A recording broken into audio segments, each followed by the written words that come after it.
Good evening, I'm Callahan Marshall. Thank you for joining us. National Grid is reporting thousands of people lost power this morning into this afternoon. They're telling us there was a transformer problem in Schuyler. The power was out in some areas for over an hour. This is your top story tonight.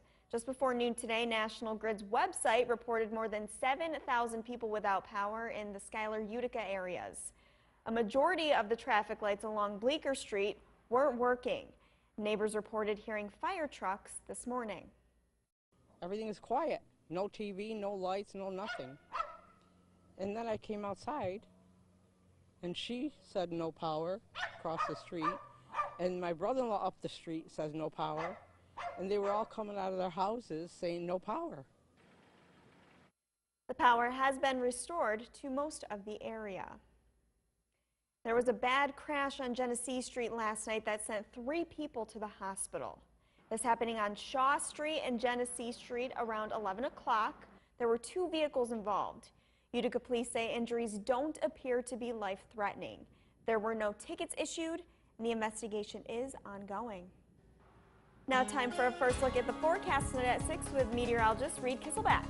Hey Callahan, well, it was a cloudy day for us here in central New York, but we actually did get up into the 60s outside. But if we take a look at the radar and satellite, those cloudy skies looking to stick around with us for the night tonight and into tomorrow as well. We're also seeing some very light rain flurry sprinkles going on out in the areas near Old Forge. Temperatures outside though in the upper 50s and low 60s right now. 56 in Laville, 59 in Westmoreland, New Hartford, 64 in Dolgeville, Cooperstown, and Oneonta, and Skanevis coming in at 61 degrees.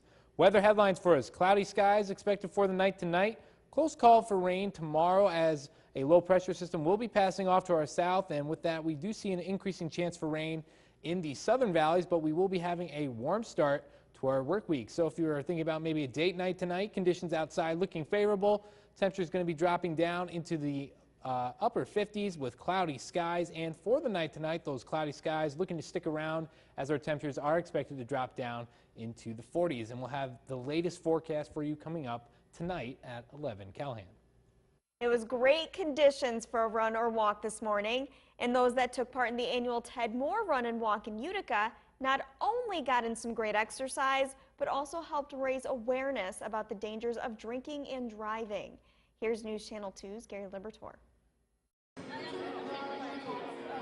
More than 200 people came out Saturday morning to run for 2 causes.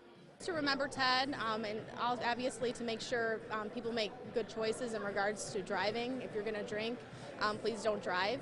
Ted Moore, a beloved math professor at MVCC, was killed in December of 1996. He was struck by a drunk driver while he was out for a morning run. We always hear, from family members, but also former students of Ted's. He really had a tremendous impact on people's lives here. It is a great way to, 1, get the community together, and 2, to remember my father for what he enjoyed, which was not only running, but also just getting together with friends and family. I think it's fun. It's good exercise, no matter whether you're in shape or not. It's nice to get people together for a united cause. A big part of this Ted Moore Run and Walk is the Oneida County Stop DWI program, because impaired driving can affect so many lives, as it has the family members of Ted Moore. I say he's my father, but he wasn't just my father. He was a good friend of mine. He was my coach. He was a mentor, and obviously this community knows him very well for being a math professor. He wasn't just a professor, though. He was so much more than that. He cared about his students. And this college still cares about him.